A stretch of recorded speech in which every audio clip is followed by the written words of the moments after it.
예, 오늘 본문을 중심으로 우리 함께 은혜 받기를 원하는 말씀은 우리 고린도후서 3장 우리 12절부터 우리 18절 말씀입니다.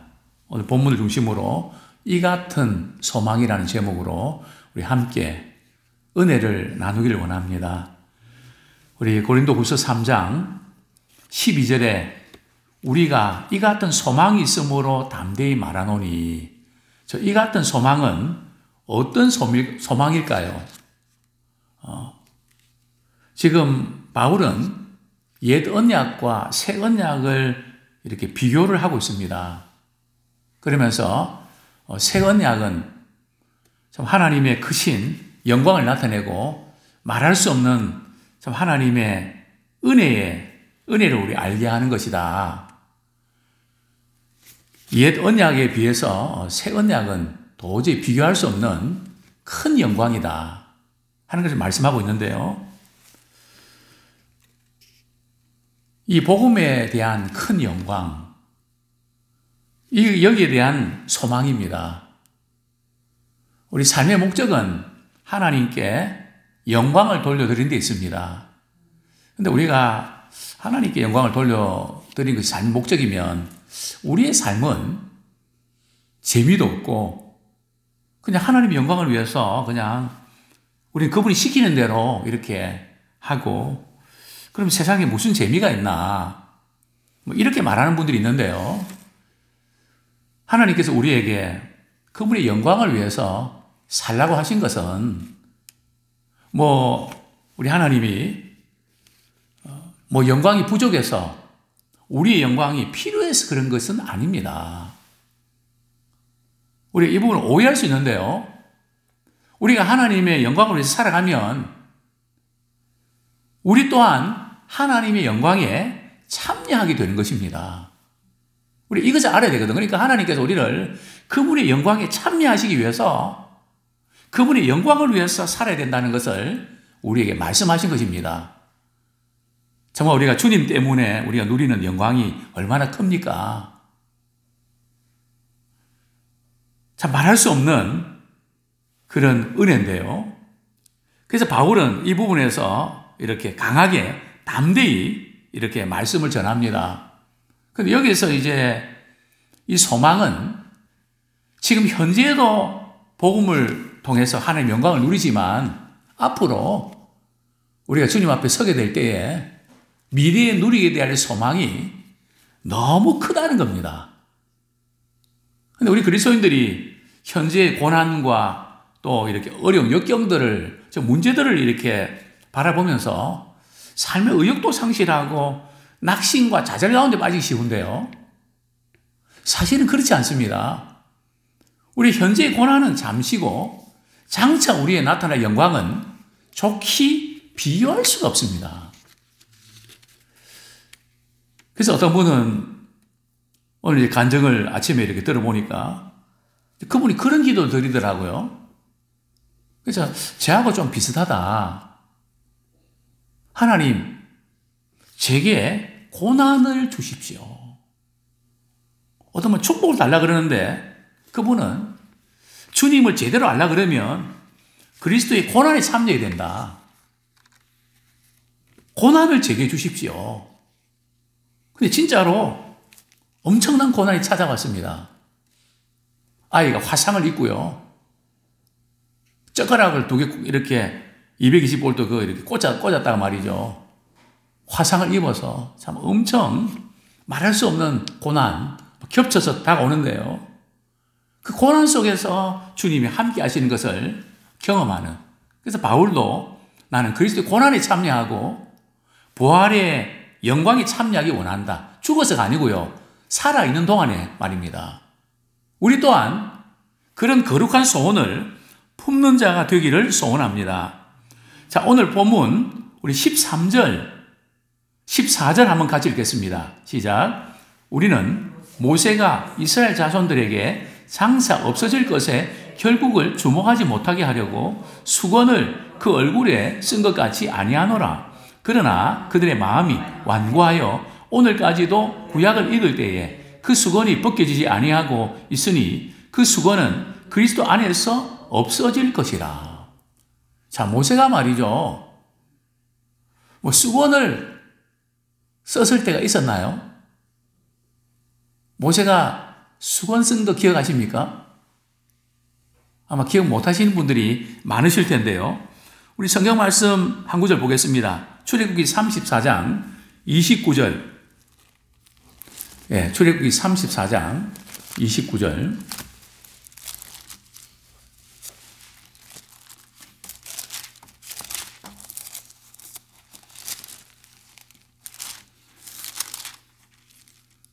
예, 같이 한번 읽겠습니다. 29절 30절까지 읽겠습니다. 시작. 모세가 그 증거의 두 판을 모세의 손에 들고 시내산에서 내려오니 그 산에서 내려올 때에 모세는 자기가 여호와와 말하였으므로 말미암아 얼굴 피부에 광채가 나나 깨닫지 못하였더라. 아론과 온 이스라엘 자손이 모세를 볼 때에 모세의 얼굴 피부에 광채가 남을 보고 그에게 가까이 하기를 두려워하더니. 자, 모세가 이제 십계명을 말이죠. 두 돌판을 이제 받기 위해서 첫 번째로 이렇게 시내에 올라갔다가 금송아지 사건 때문에 말이죠. 그 돌판을 받아와갖고 그냥 던져버리죠. 깨뜨리죠. 이제 두 번째 이제 모세가 금식을 하면서 말이죠. 두 돌판을 받아서 내려오는데 그 모세의 얼굴에 뭐가 났다고요? 광채가 났습니다. 예. 그러니까 백성들이 말이죠. 뭐 얼굴에 광채가 나니까 모세에게 가까이 다가가기가 두려운 거죠. 그래서 모세가 말이죠. 두려워하지 말고 가까이 다가오라고. 그러니까 아론과 모든 회중의 어른이 말이죠. 모세에게 이렇게 가까이 다가옵니다. 그럴 때 이제 우리 32절에 보면 하나님께서 모세에게 말씀하신 것을 그들에게 다 명령하고요. 그리고 이제 33절에 보면 모세가 그들에게 말하기를 마치고 수건으로 자기 얼굴을 가렸더라. 말씀을 다 전하고 수건으로 이렇게 얼굴을 가렸단 말이죠. 왜 모세가 수건을 가렸을까요? 참 모세 얼굴에 광채가 나니까 말이죠. 백성들은 모세에게 나타난 그 거룩한 그 광채를 그것을 눈에 보이는 말이죠. 그 영광을 그대로 갖고 싶었던 거죠. 더 이렇게 보고 싶었던 거죠. 그래서 오늘 본문은 장차 없어질 것에 결국 조목하지 못하게 하려고 수건을 썼단 말이죠. 그러니까 옛 언약의 통해서 주시는 그 영광은 일시적이라는 거죠. 근데 사람은 눈에 보이는 그 어떤 것, 거기에 자꾸 주목을 합니다. 특별히 제가 목회하면서 한 분을 상담하고 그분이 치유가 됐는데요. 그분이 얼마나 참 은혜를 받는지 시간마다 말씀 들으면 울고 그러면서 제게 이런 고백을 하는 겁니다. 목사님, 저는 다른 분들 설교는 귀에 안 들어오고 목사님 설교만 쏙쏙 들어온다고. 제가 기분이 좋은 게 아니라 그건 아니라고. 누구라도 하나님 말씀을 전하면 은혜 받을 수 있어야지. 한 사람만 이렇게 전하면 그게 은혜 받을 때고 다른 사람의 설교는 귀에 안 들어오고 그거 잘못된 거라고. 사실 이단들이 그러지 않습니까? 자기 교주들의 이야기만 들어오고 기성교회에 설교 안 들어오거든요. 또 어떤 분은 기도원에 가서 은혜 받고 말이죠. 은사 받고 이러면 거기에 그런 스타일의 은혜를 받는데 목회자의 설교는 이게 너무 답답하고 은혜가 안 되는 거죠. 그래서 어떤 목회자들은 그냥 이 은혜 받으러 가는 그 부분을 못 가게 하죠. 왜냐하면 영적으로 손해가 되니까. 왜냐하면 사람은 은혜 받으면 자꾸 그 사람을 주목하거든요. 간증도 마찬가지입니다.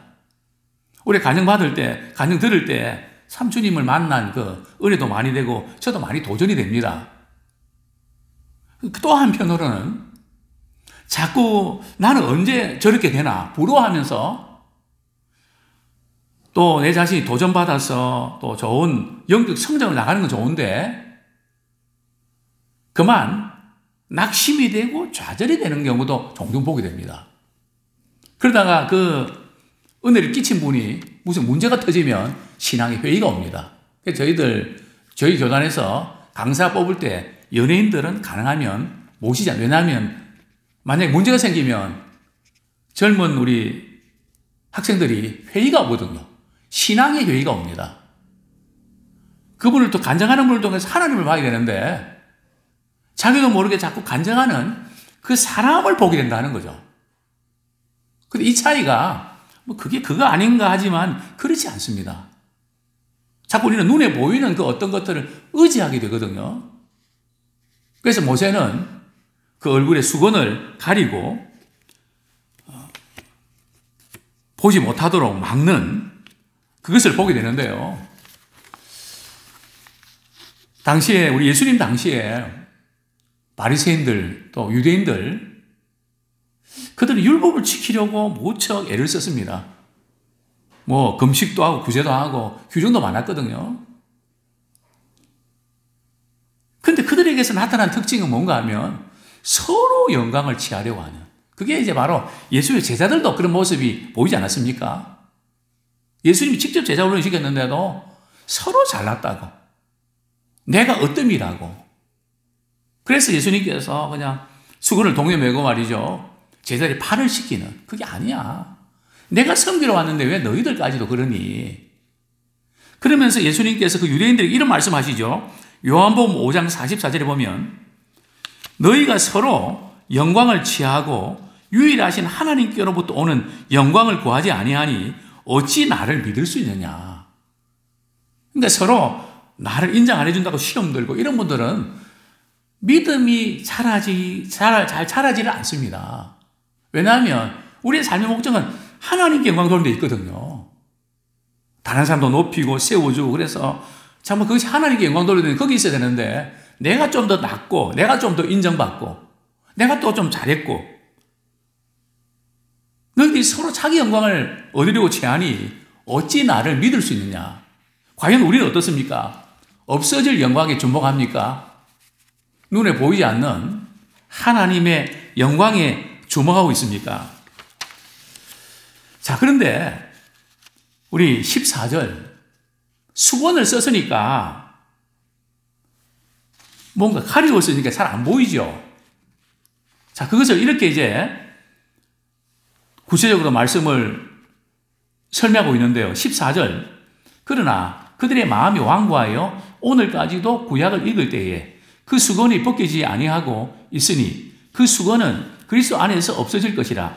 오늘까지 모세의 글을 읽을 때 수건이 그 마음을 덮었도다.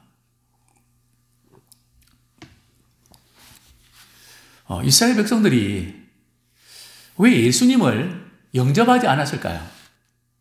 예수님이 자기 땅에 오셨지만 많은 유대인들이 특별히 종교적 지도자들이 예수님을 거부를 합니다. 그들은 메시아를 기다렸거든요. 그런데 메시아가 오셨는데 그들은 거부했습니다. 참 이스라엘 백성들이 참 수건이 이렇게 덮여져서 율법을 깨닫지 못하는 겁니다. 율법 자체가 수건일까요? 아닙니다. 율법도 우리 하나님께서 주신 생명의 빛입니다. 물론 그 율법은 예수님께서 완성하셔서 우리가 그분을 믿어야 우리 구원을 얻지만 율법 자체는 우리가 죄를 지적하고 예수님께로 인도하는 모학 선생이 되는 겁니다. 그것도 우리 영혼에 빛을 주거든요. 그런데 이스라엘 백성들이 그들이 율법을 연구하고 공부하고 그러겠지만 왜 수건이 가려워졌을까요? 지금 바울은 당시 고린도 교인들 가운데 거짓 교사들 아직까지도 그들이 얼굴에 수건으로 가려졌다는 거죠. 구약을 읽을 때, 성경을 읽을 때 말이죠. 구약 읽을 때에 성경이 가려졌다는 거죠. 오늘 우리는 성경을 읽을 때에 성경이 글씨로 보여집니까? 살아있는 생명의 말씀으로 보여집니까? 어떤 것 때문에 우리 눈이 가려워졌을까요? 율법 자체가 수건이 아닙니다. 그럼 뭐가 수건일까요? 우리의 마음의 자세입니다. 우리가 직분을 받아도, 말씀을 들어도, 신앙 훈련을 받아도 우리 마음이 완고한 상태에 있으면 말씀을 자기에게 유리하게 끌어들입니다. 말씀은 우리의 완고한 심령에 끼워져서 회개하고 돌이켜서 주님의 마음을 품고 그럴 때에 말씀이 열립니다. 근데 마음이 완고한 상태가 그대로 가지고 가는 거죠. 그러면 수건이 덮여갖고 열리지를 않습니다. 이게 이스라엘 백성들의 문제였고 또 이것이 오늘날도 우리의 문제이기도 합니다. 근데 왜 이런 일이 벌어질까요? 특별히 신앙생활 오래 한 분들이 조심해야 될 부분이 있다면요. 초신자보다 갓 신앙생활 하신 분보다 믿음이 떨어질 수 있는 가능성이 많다는 겁니다. 그래서 예수님께서도 먼저 된 자가 나중되고 나중된 자가 먼저 되는 경우들이 많다고 말씀하셨습니다. 왜 그럴까요? 처음 예수 믿는 사람들은 은혜 받으면 하나님께서 말씀 주시면 그대로 순종하거든요. 근데 처음 이제 은혜 받고, 그래, 조금 직분 받고, 조금 그냥 일도 하고, 누구도 알아주고 이러니까, 그다음부터는 말이죠. 마음이 완고해져서 말씀 들어도 그런가 보다. 누가 은혜 받아야 된다 하고, 그 말씀을 자기한테 적용 안 시키거든요. 그러면, 처음 신앙 상태에 그 유지되는 것이 아니라 말이죠. 말씀은 듣기만 하고 순종 안 하면 어떻게 되는지 아십니까? 완악해집니다. 이스라엘 백성들이 하나님을 안 믿어서 완악해진 게 아니고요. 말씀은 연구하고 잘 듣고 그러는데 항상 삶의 현장 속에서는 말씀과 다르게 자기의 고집대로 한단 말이죠. 그러니까 수건으로 말이죠. 얼굴이 가려진 거죠. 그래서 말씀을 듣고 순종 안 하면 마음이 완악해집니다. 우리 히브리서 3장 17절부터 18절 한번 보겠습니다. 히브리서 3장 17절, 18절.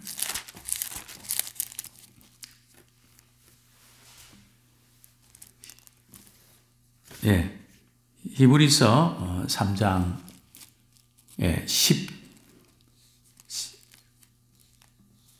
먼저 우리 13절 한번 보겠습니다. 13절보다 8절 제가 읽어드리겠습니다. 광야에서 시험하던 날에 거역하던 같이 너희 마음을 완고하게 하지 말라. 또 그 다음에 우리 13절에 보면 오직 오늘이라 일컬는 동안에 매일 피차고 운면하여 너희 중에 누구든지 죄의 유혹으로 완고하게 되지 않도록 하라. 15절 같이 읽겠습니다. 시작. 성경이 일렀으되 오늘 너희가 그의 음성을 듣거든 경노하시게 하던 것 같이 너희 마음을 완고하게 하지 말라 하였으니. 자, 오늘 이 히브리서 저자는 너희는 완고하게 하지 말라는 표현이 몇 번이 나옵니까? 3번씩이나 나옵니다. 그렇죠? 언제요? 너희가 그의 음성을 듣거든. 즉 하나님의 말씀을 예배 시간에 말이죠. 들을 때 들으면서도 우리는 마음을 말이죠. 완고하게 갖는다는 거죠. 말씀이 들어가지 않는다는 거죠.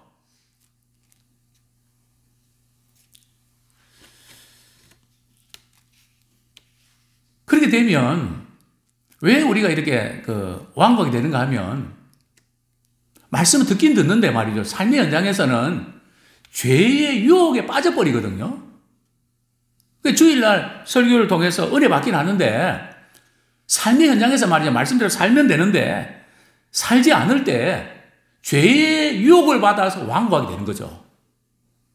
말씀을 알긴 아는데 말씀대로 살지 않으면 그만 완악하게 된다는 거죠. 그러니까 너희도 그의 음성을 듣거든 그들처럼 완고하게 하지 마라. 18절 말씀 한번 같이 읽겠습니다. 왜 말씀에 순종하냐면 완악하게 될까요? 3장 18절 시작. 또 하나님이 누구에게 맹세하사 그의 안식에 들어오지 못하리라 하셨느냐? 곧 순종하지 아니하던 자들에게 아니냐? 19절 이러보건대 그들이 믿지 아니하므로 능히 들어가지 못한 것이라. 그러니까 말씀을 듣고 믿는다고 하지만 순종 안 하면 우리 주님 오실 때는 믿지 않는 거라는 거죠. 그러니까 우리가 믿고 순종하지 아니하면 마음이 어떻게 된다고요? 완악하게 된다는 겁니다. 이것이 지금 오늘날 저의 모습이 우리의 모습 아닙니까? 얼마나 말씀 많이 듣고 그런데 과연 우리는 어떤 반응을 나타냅니까? 그렇습니다. 마음속에 뭔지 모르게 우리가 수건이 가리워져 있는 사람이 있습니까? 어떻게 이 수건을 벗어버릴 수가 있을까요? 다시 본문으로 돌아옵니다. 고린도후서 3장 14절 같이 한번 읽겠습니다. 시작. 그러나 그들의 마음이 완고하여 오늘까지도 구약을 읽을 때에 그 수건이 벗겨지지 아니하고 있으니 그 수건은 그리스도 안에서 없어질 것이라. 그 수건은 어떻게 벗겨질 수 있다고요? 그리스도 안에 있으며, 즉 예수 그리스도를 믿으면 수건이 벗겨진다는 거죠. 그런데 예수 그리스도를 믿으려 그러면 어떤 역사가 나타나야 됩니까? 자, 우리 16절, 17절 같이 읽겠습니다. 시작. 그러나 언제든지 주께로 돌아가면 그 수건이 벗겨지리라. 주는 영이시니 주의 영이 계신 곳에는 자유가 있느니라. 주의 영은 누구를 가리킵니까? 성령을 가리키는 거죠. 즉 성령께서 우리 가운데 역사하실 때 우리가 예수님 믿고 구원을 얻게 되고요. 그때에 성령이 열리는 것입니다. 말씀이 열리는 것입니다. 정말 오늘 이 밤에 우리를 덮고 있는 수건이 벗겨지기를 소원합니다. 정말 주님을 나의 구주로 영접할 때에 참 수건이 벗겨지는, 이 수건은 편견입니다. 상처입니다. 고집입니다. 나를 형성했던 그 어떤 것입니다. 또 신앙의 잘못된 습관이고 구조입니다. 오해입니다. 이런 모든 것이 그리스도 주님께로 돌아갈 때에, 회개하고 주님께로 돌아갈 때에 참된 자유가 있습니다. 여기 자유는 우리가 죄에서부터 자유를 의미하지만 성령이 우리 가운데 역사하실 때에 두려움이 떠나갑니다. 불안이 떠나갑니다. 영적 무지가 벗겨집니다. 견고한 진들이 무너집니다. 바로 그러한 밤이 되기를 소원합니다. 우리 18절 말씀 읽고 말씀을 정리하겠습니다. 시작. 우리가 다 수건을 벗은 얼굴로 거울을 보는 것 같이 주의 영광을 보매 그와 같은 형상으로 변화하여 영광에서 영광에 이르니 곧 주의 영으로 말미암음이라. 여기서 이제 우리가 수건을 벗은 얼굴로 거울을 보는 것 같이, 이 거울로 보는 것이 희미하게 보는 겁니까? 확실하게 보는 겁니까? 물론 옛날에 그 거울들은 또 바울도 거울로 보는 것 좀 희미하다는 언급이 있는데 오늘 본문에서의 그 거울로 보는 것은 주님의 영광을 확실하게 본다는 겁니다. 정말 우리의 삶이 이 변화되는 것은 어떻게 가능할까요? 성령께서 역사해 주시면 됩니다. 성령께서 역사해 주시면 그 어떻게 나타나는가 말이죠. 우리가 예수님을 닮아갑니다. 물론 우리가 부족하지만 성령께서 역사해 주시면 말이나 생각하는 것이 행동하는 것이나 정말 우리 예수님을 닮아갑니다. 예수님을 닮아가면 어떤 일이 벌어지는가 말이죠. 정말 주님의 그 영광을 보게 됩니다. 우리 신앙생활은 우리가 주님의 영광을 바라봐야만 우리 믿음이 강해지고 역경을 이기게 됩니다. 참 주의 영광을 보기 시작할 때에 변화가 됩니다. 신앙생활은 정말 주님의 크신 그 영광을 그 빛 앞에 노출될 때에 세상의 그 어떤 것, 저 좋던 것, 뭐 그렇게 욕심부린 그 모든 것들이 정말 아무것도 아니고 주의 영광 가운데 그것을 놓을 수가 있습니다. 아무쪼록 우리는 주의 은혜 안에서 수건이 벗겨지고 주의 영광을 바라보며 변화되는 그런 믿음의 사람 되기를 소원합니다.